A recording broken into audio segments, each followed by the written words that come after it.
Ready, steady, go. Okay, we are going to open the City of Palm Springs regular meeting of the Planning Commission Tuesday, July 11th at 6 p.m. Excuse me, Desert Hot Springs, What'd I say? Palm Springs. Oh, you're right. Sorry, folks. How many commissions are you on? I was there today. I had cardio training stuff there today. Sorry. Okay. Okay, so, all right, we'll try this again. All right. We're now convening the City of Desert Hot Springs regular meeting of the Planning Commission, July 11th, Tuesday, July 11th, 6 p.m. We called the meeting to order, and Mr. City Clerk, roll call, please. Commissioner Aliman, Present. Commissioner Stover, Present. Commissioner Wagstaff, Vice Chair Nindell, Present. Chair Boss. Present. Commissioner Stover, would you lead us in the Pledge of Allegiance? Sure.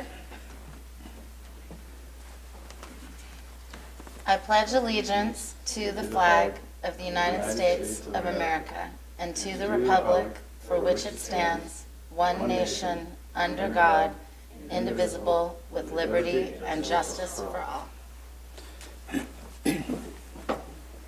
Okay. Now we need just a motion to approve of the agenda. Has everybody had a chance to take a look at the agenda? We're good for that. We get a motion to approve the agenda. Motion to approve the agenda. Okay, we have a motion. Do we have a second? I'll second it. All right. How do you want to handle that? Do you want to do the, Did it pop up on your screen? Oh, yeah. yeah, we got a move and a motion. There we go. It says a move and a second. So we'll try to use the screen thing this time today and see how that all works out. Okay. Perfect. Looks like we got it. Motion passes unanimously. All right. Next item is the minutes. We've got 3 meetings worth of minutes here. Need a motion to approve the minutes for May 30th, June 13th, June 23rd. 27th. Hmm? June 27th. Yep. May 30th, June 13th, June 27th. If you want to take them all 3 at the same time, I could do a voice call because we do have 3 items. Would that be allowed? Yeah, let's go ahead and do that. Well, okay. I have a question, though, about, I think it's June 29th or June 27th, I guess. I know that we removed item 4 from the, and I noticed in the beginning it said motion, agenda was passed, but it didn't note that we had removed item 4, and I'm not sure if we need to. We'll make sure it's included. Okay. Okay. So do we have a motion? We got to motion it? Motion to approve May 30th, June 13th, and June 27th meetings. Okay. Well, a second. I'll second it. All right. All right. Commissioner Aliman, Yes. Commissioner Stover, Yes. Vice Chair Nindell, Yes. Chair Boss. Yes. Motion passes unanimously. Okay. All right. And the next item, public comments on any items not on the agenda. Do we have any public comments, Mr. City Clerk? We do not. All righty, so we will move that along. And we will go to our first public hearing. This is, so we will, item number 1, conditional use permit number 22-19, application to develop a new parking lot and an application for a type 41 alcohol license to sell beer and wine sold at an existing spa and resort. Mr. Community Development Director. Thank you. Thank you and good evening. The project site is located at 11220 Palm Drive and APN 639-271-007 as shown here, and is within the visitor serving commercial and visitor serving mixed zoning district. The applicant has submitted a conditional use permit for a type 41 ABC license, which authorizes the sale of beer and wine for consumption on or off the premises where sold. Distilled spirits may be on the premises, except for liquors used solely for cooking purposes. Minors are also allowed on the premises. Shown here is a proposed floor plan which indicates where the alcohol will be stored and sold.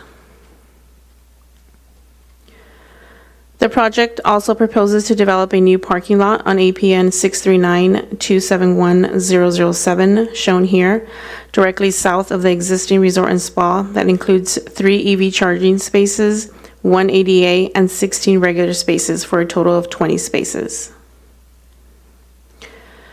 The Hudson Spa and Resort, once completely remodeled, will include 18 rooms, a boutique luxury day spa, a dining area with a lounge and bar, as shown here. In accordance with the provisions of CEQA, this project is categorically exempt from environmental review pursuant to Section 15301, Class Number 1, and Section 15311, Class Number 11, Accessory Structures of the California Environmental Quality Act. This is for a recommendation of approval of the following. 1, to certify the notice of exemption. And 2, conditional use permit number 22-19 for the development of a new parking lot for APN 639-271-007 and an application for a Type 41 ABC license to sell beer and wine for consumption on or off the premises where sold, located at 11220 Palm Drive, subject to the conditions of approval and findings. That concludes my report. I'm available if you have any questions, and the applicant is also here. Thank you. Okay, great. All right, we will, actually not yet. Let's entertain questions of staff from the Planning Commission first. Any questions of staff? Going once, going twice? Mine are more for the property owner. Okay.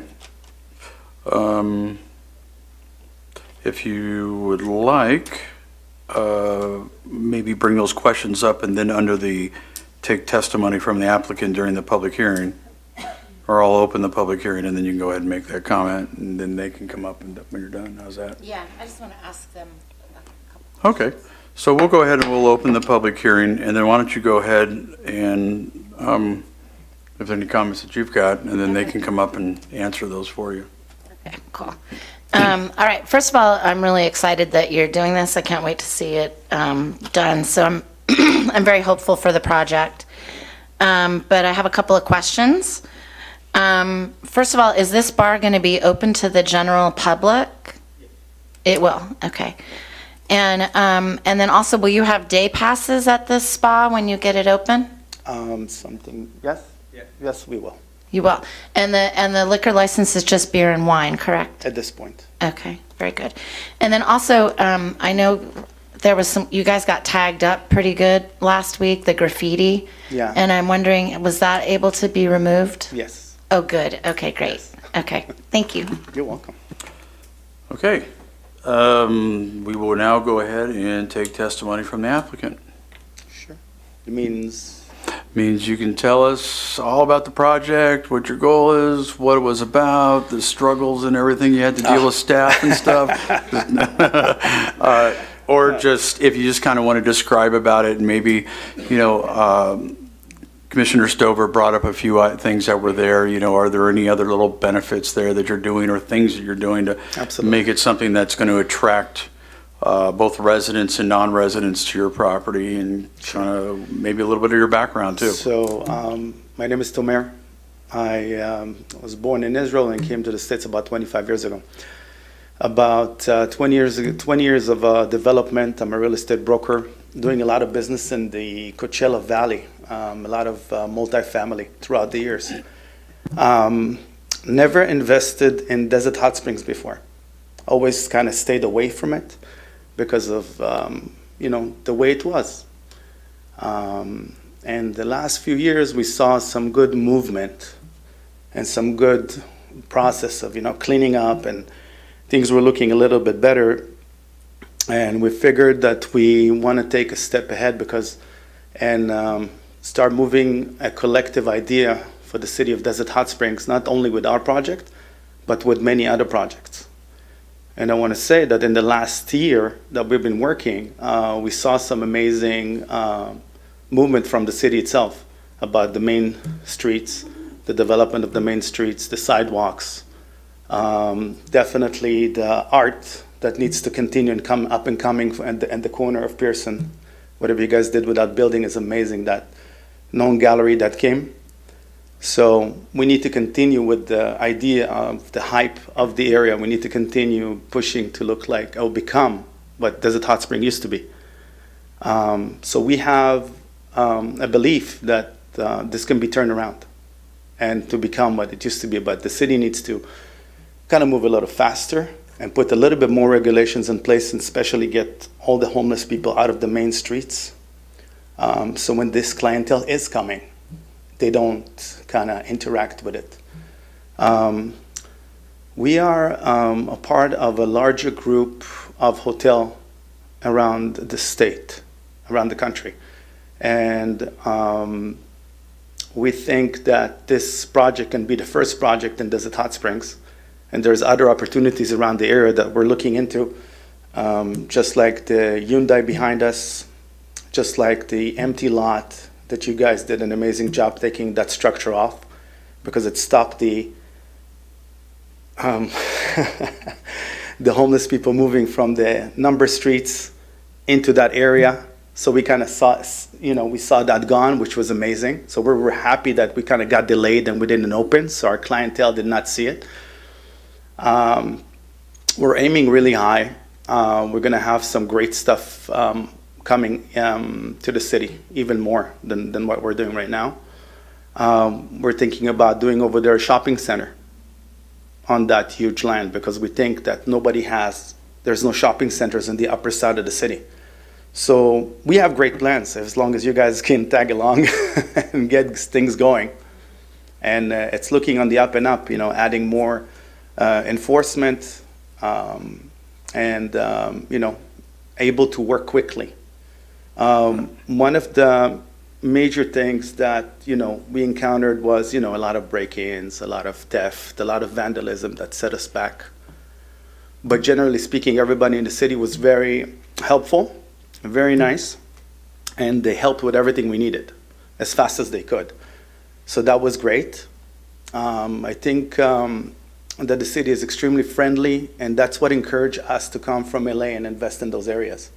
And that's why we didn't want to go to Palm Springs or any other place. And if you guys can keep it this way, it will definitely blow up, if I may say that. Other things that I'm thinking about, it's in regards to the area, somehow to encourage getting some kind of consistency in the buildings on the main streets with some kind of development, grants, anything that can get those empty lots and all this stuff away, so people, when they come in, when they drive up, it will look more fulfilled. Right. Affordable housing. It could be affordable housing as well. Maybe, Retail. retail mostly. Yeah, that's about it. Appreciate your comments. I know our community development director probably took some notes there, and he can relay back to the other staff that they did a job well done. And the frank comments are the things that we need to hear.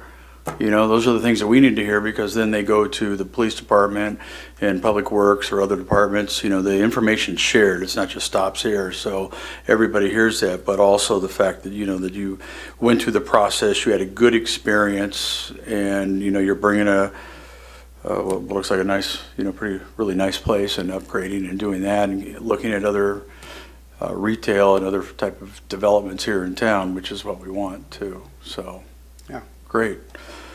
Thank you. So let's go. Do we have any testimony from anybody other than the applicant? We do not. Okay. Well, we don't need applicant rebuttal, so then we'll go ahead and we'll close the public hearing. Was there any planning commission discussion and/or a motion for approval? Going once.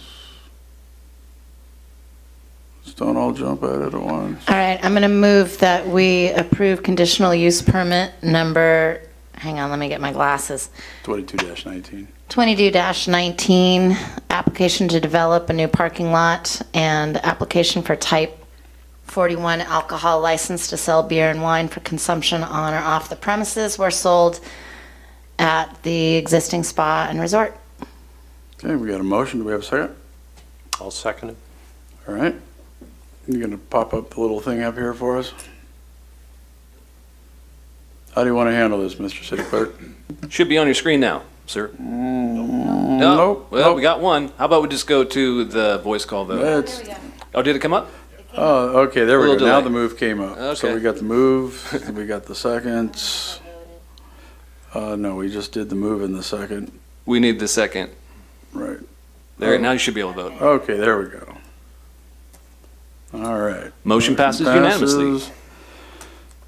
Congratulations. Welcome to the city of Desert Hot Springs. And all that great stuff you saw a few years back was because we had a really great planning commission and chair back when it was really pro-business. Hey, what do you guys think? What? I was chairman back then. That's when all the cannabis stuff came through. So, anyways, all right. Okay. Let's move on to item number 2. Recommendation to the City Council to amend various chapters of Title 17. So, Mr. Community Development Director. Thank you, Mr. Chairman and Commissioners. I almost said Mr. Mayor myself, so That's okay. Go one of these for it. days I'll do that. You may very well. So this evening, we have 3 more chapters of Title 17 that we reviewed. One on open space and public use districts that I will present, and then Patricia will present a chapter on off-street parking and loading standards. So just by way of background here, the reason that we're updating the zoning text for these 2 chapters is really to play catch up to our general plan and our zoning map.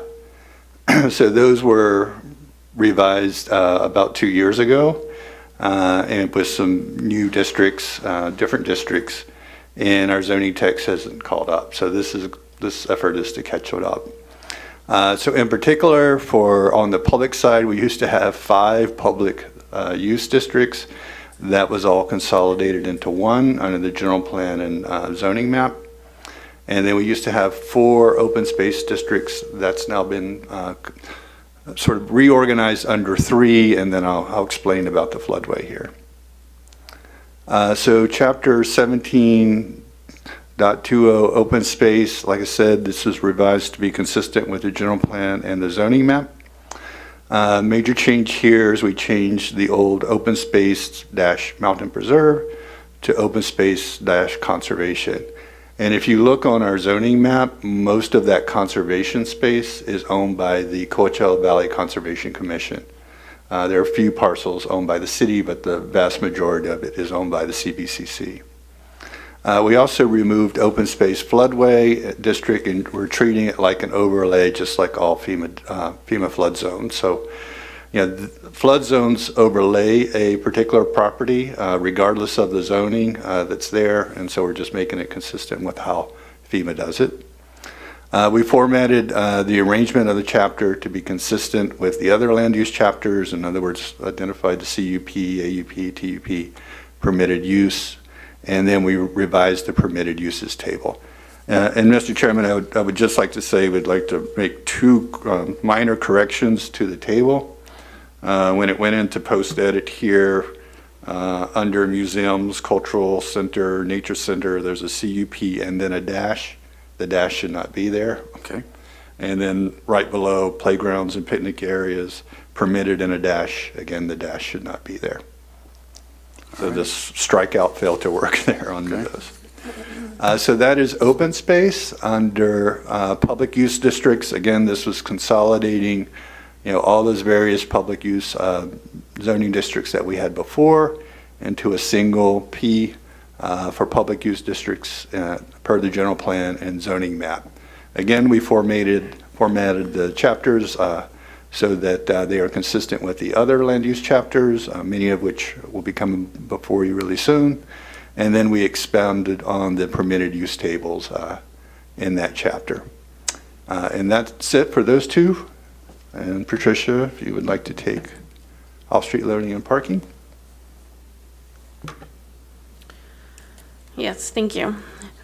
So staff has done a complete rewrite of Chapter 17.48 off-street parking standards, and in doing so has added language from Chapter 17.52 off-street loading standards, essentially combining the two chapters to create one cohesive chapter. The following are some of the main changes.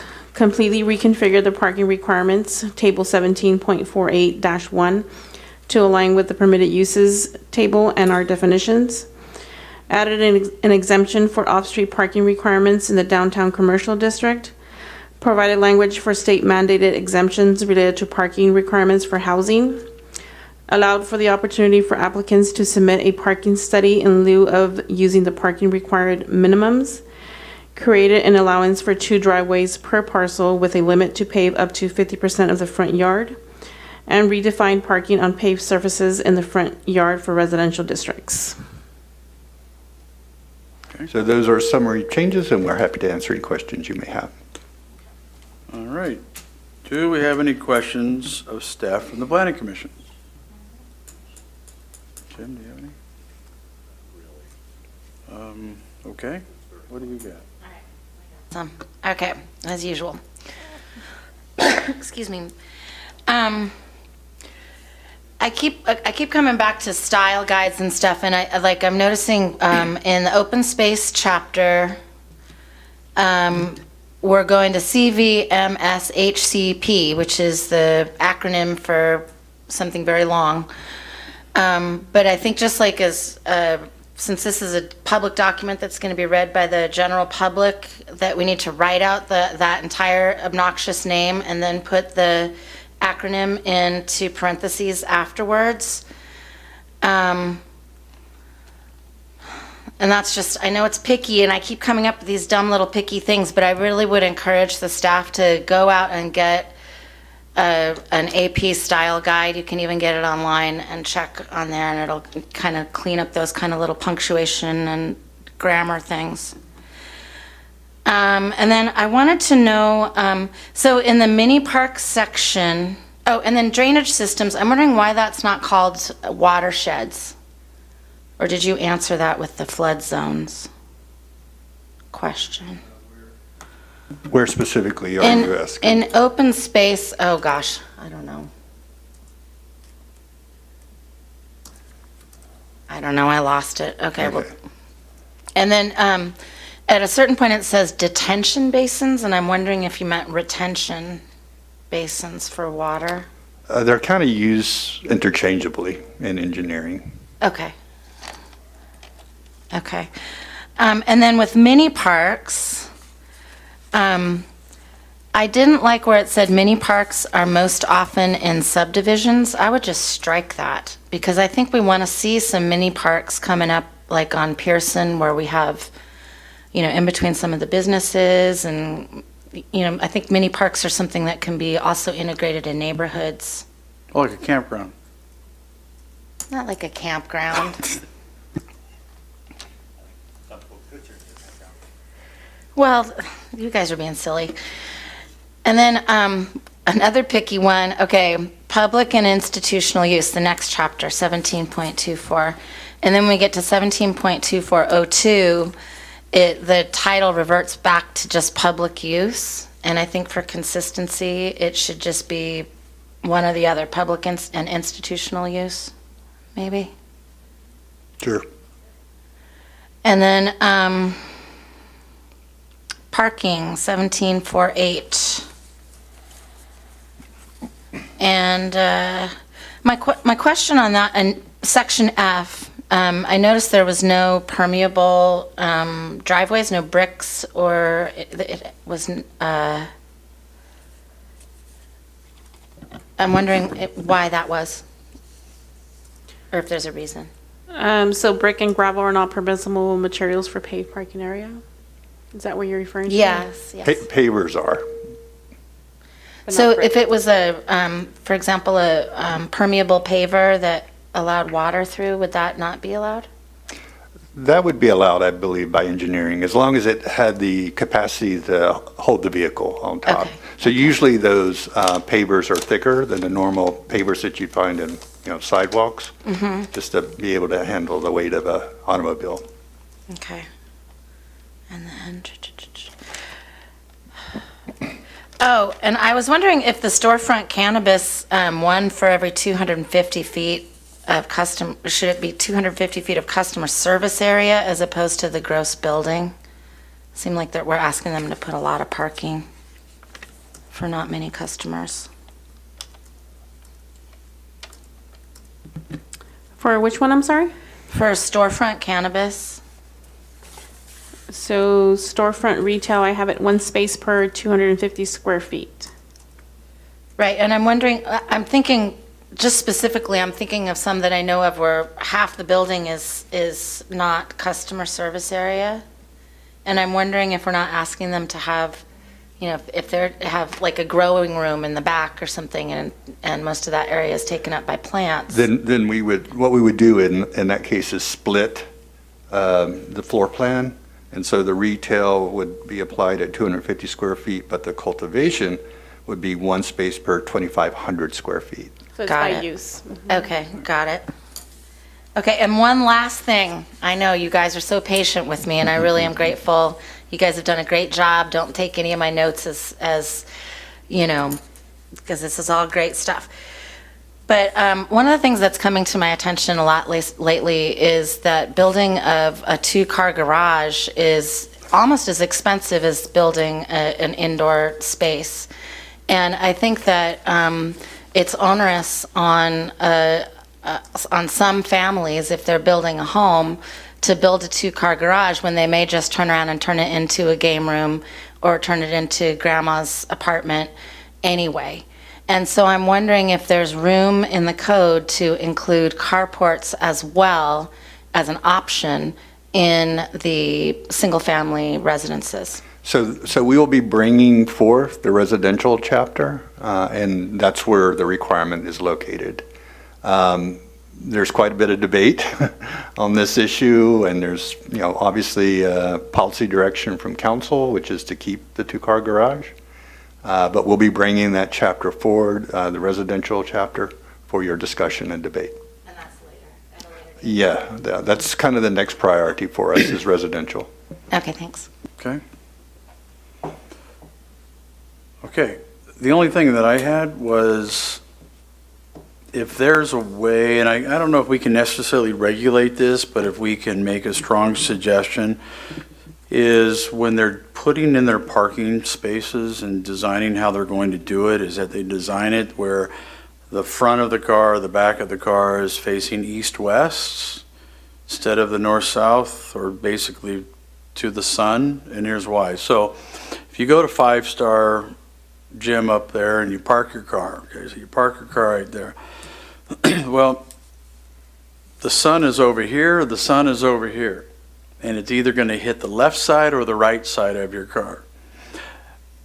And so all that heat comes into the car, right, and we're the desert, and this is more of a desert thing, and so you can put your fancy cover on the front window, and you can do limo dark in the back, and it's not going to do much, because your windows on the sides get the sun coming from both ways. So, and it's always, I mean, 2 things. I like to see more trees in our parking lots. Definitely like to see that. And I understand there's certain things that can and can't be done with that. But it always kind of boggles my mind when I go into these parking lots, and that's one of them over there. And it's like, and the funny thing is you go right to the other part of the parking lot where they're at, and they're designed that way. And it's just, if, you know, here in the desert, specifically like this weekend, if anybody dares to go outside their house, they're going to go out, they're going to park, they're going to put the little thing in the front, they're going to crack the window, and either the limo side or the front window, they're going to hope that's where the sun is so their car doesn't get boiling hot. And I know it's a convenience thing, but it is a desert thing.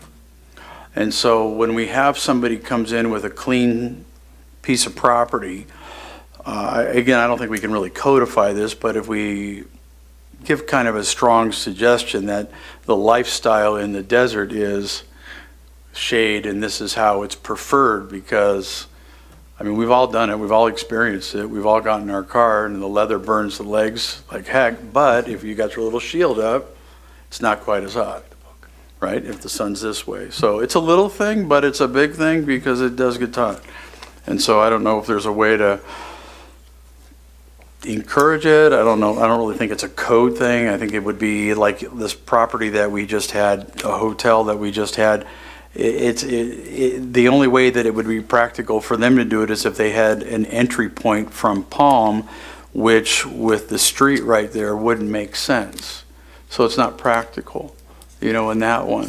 But, when I look over, and I'll use 5 Star again, when I look over where that shopping area is, that was a clean slate. And so whoever drew up their parking plan just really failed, because it's just hotter than heck, on that, and do whatever you want and that kind of thing. So that's just that, and just, the encouragement of more trees in these things, especially. Or solar shade covers. Yeah, they're nice. Yeah, right. That would be nice too. So that's the only comment I had on that. Yeah, I'm pretty sure in our landscaping chapter, there is some language there about orientating per the solar. Okay. And then for sure, in our landscaping chapter, we have the requirement for shade trees to provide 50% coverage Okay. in 10 years. Okay, perfect, perfect, yeah. So that you've already looked at in the past. Yeah, so we're good with that. So I don't have anything else. Anybody got anything? Okay. All right, do we have any, we will go ahead, we'll open the public hearing. Nobody. We have none, sir. Okay, then we will close it. Further planning commission discussion and/or a motion for approval with of the items that you had mentioned. There were a few items that Commissioner Stover mentioned. Do we just add those as just amendments, changes, or? Yeah, but could I get some clarification on the mini parks just to make sure that we capture the thought there? Right now, the language says should be located inside neighborhood close proximity. Maybe we change the language to be may be located in a neighborhood or in a commercial area, something to that effect. Well, I was looking at the red line version. Maybe I need to look at the clean version. But what I saw, it said mini parks are, it was 17.20.040, which if I can find it on here. Right. And it said mini parks are most often in subdivisions. And I would just strike that line, just get rid of it. The rest of it seems fine. Okay. Let's see, the last sentence, gotcha. Yeah, it just seemed extra. Okay. Okay, all right. So we'll seek a motion with that amendment. Are you going to make the motion with your amendment? Oh, yeah. I move that we pass, hang on a second. Let's see. Zoning ordinance, chapters title 17, including 17.20 open space, 17.24 public use districts, and 17.48 off-street parking, combined with 17.52 off-street loading standards. And I move that we pass those with my couple of little picky grammar things. Right. Okay. That sounds just like Congress, thank you. Do we have a second on I'll the second it. congressional motion? We do. We have moved, you need to press the move button. That's all right, I just pressed moved for you. Oh, you got it, no, you're good. Okay. Then we vote, Gotta race you. okay. Motion passes unanimously. All right, moving right along, do we have any public comments? We do not, sir. Okay, so do we have any commissioner comments? Well, we do have the possibility of a special meeting and/or a couple of them in August. Is anybody having any vacation time that you know of off the top of your head? If not, if you're thinking about it, maybe let staff know so they can kind of coordinate that. for a couple of the meetings they've got. Just kind of a heads up. We're going to probably have I that. have a question for staff. After September, after we get through August, I guess, are we going to go back to the regular schedule of one a month, or are we going to continue with the breakneck pace of 2? We're going to keep going because I like to come here every Tuesday. You know, I heard it was me every Tuesday, so I just wanted to see. So our goal and actually our deadline is to get the chapters that contain the residential components done by the end of September. That's when we have to have our grant funds expended. Once we've kind of reached that milestone, we can ease up the gas a little bit and go back to our regular schedule. Yeah. Okay. The other thing is, so recently I had the pleasure of, I did this last time I was on the commission and I was chair, and I met with the police department in the morning, 6 a.m., met with the patrol staff, because a lot of times, you know, when we were dealing with the cultivation and the cannabis stuff, we were gearing up to approve some big projects, a lot of projects, and we didn't really know quite what the officers on the street wanted. And so I met with them. And, you know, they gave me some very informative things of what their interest was. Like, we would prefer wrought iron in the front instead of the block wall. We would prefer landscape this way and lighting this way because of what they can see and what they can do. So it was informative.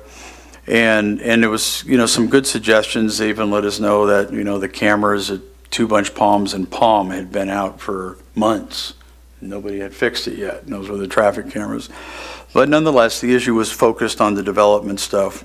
And so I met with them again, went down there when they had both shifts, kind of doing their thing, and just kind of did the same thing. You know, we got a whole new officers, what are your comments, what are your thoughts?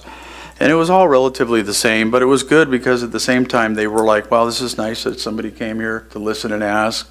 And that we were always curious what the Planning Commission does and what it's about. And so I gave them, you know, kind of the short story of what Planning Commission does and how we function and what planning stuff does and what it's about and how this works. And what came out of that really was, again, an affirmation of let's, you know, reaffirming, you know, wrought iron type gates, those things. You know, lighting, security cameras, making sure those are plentiful or in the right ways. They mentioned a couple projects that were of concern of theirs, which I had given to staff. And pretty much, you know, that was it. That was it for that. So just to kind of let you know that they were asked and they felt like they were included in the process. And because a lot of times they were saying we get frustrated previously, they would get frustrated because they would have these chain link fences or block wall fence in the front. They couldn't see anything with their car, you know, as they're going by, or there wasn't enough lighting or something in the back. And all those may seem like simple things, they're big things for the officer out in the field. So we thought he would do that. The other comment I had was I noticed the pod project had a groundbreaking. Now historically, and then maybe this has changed, and if this has changed, let me know. Historically, Planning Commission has been invited to the groundbreakings, and whether we participated or not, it kind of depended on how many shovels were present. But they were always kind of invited. I don't know if that's changed. I don't know if any commissioners have any desire of that. Well, especially the opening of the bars, we want to be invited. Well, I figured yes, you'd probably take the lead on that, and I appreciate that. So, and you can represent us.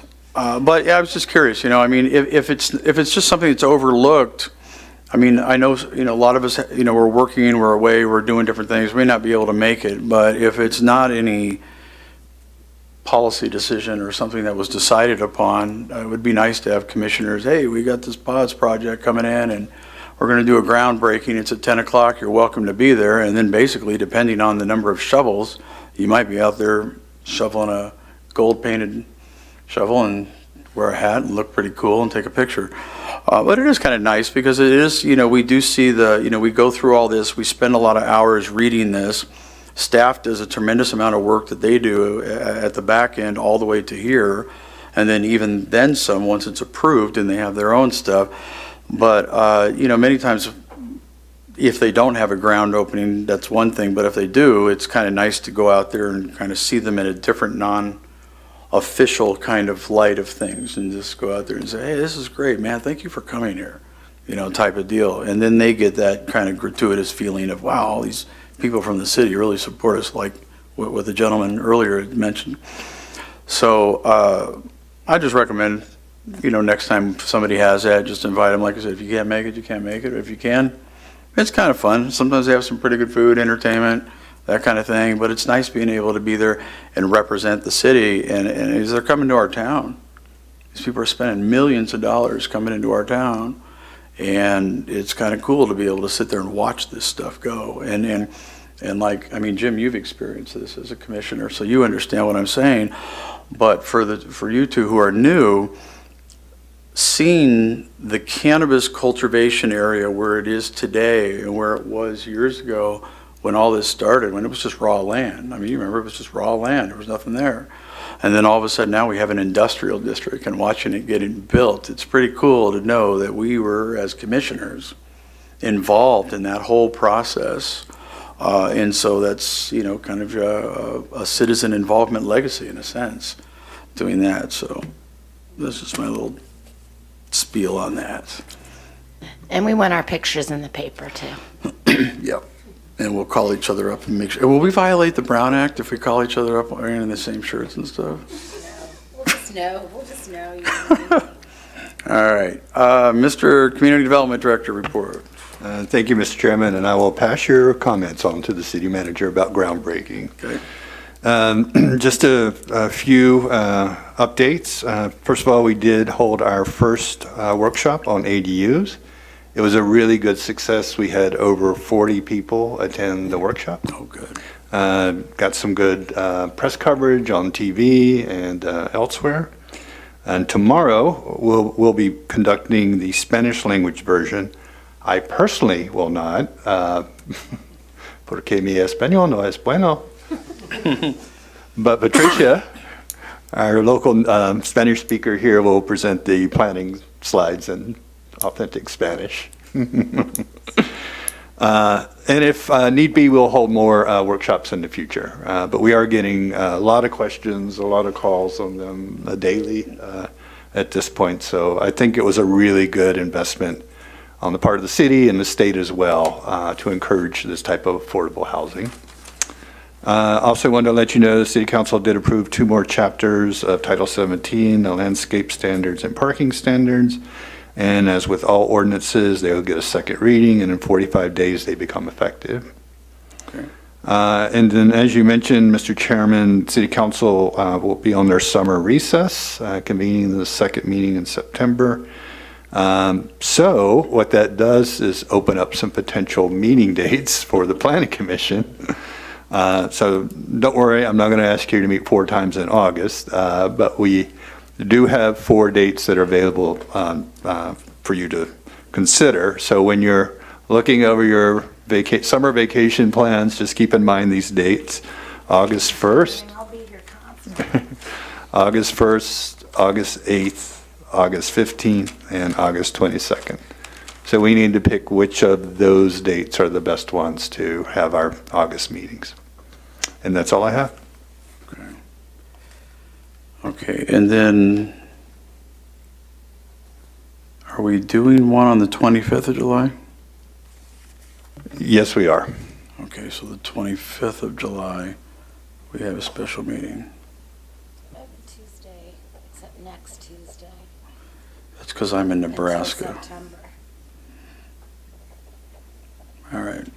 And how many in August do you think we'll need? I would say at least 2. Okay, so we may very well. Are there any comments? I mean, is that something that's okay for everybody? I I'm mean, cool with it if the AC is we'll- on. I mean, I would have to check the 8th and the 15th of August, but I don't see no problem with it. okay, and I mean, the way that we're doing them, I think here it is 6:45, so I mean, we'll keep these things as brief as we can, as long as everybody's reading their packets and we got it. And I think the meetings that we have before help the Monday, pre-meeting type of thing, that's very helpful as well. So if we do, we kind of knock it out, and it's probably cooler in here anyways than sitting at home. All right. Okay, any other comments, questions, everything? Nope, seeing none, then we will go ahead and adjourn the meeting. 6:43, It's pretty good. 43 minutes.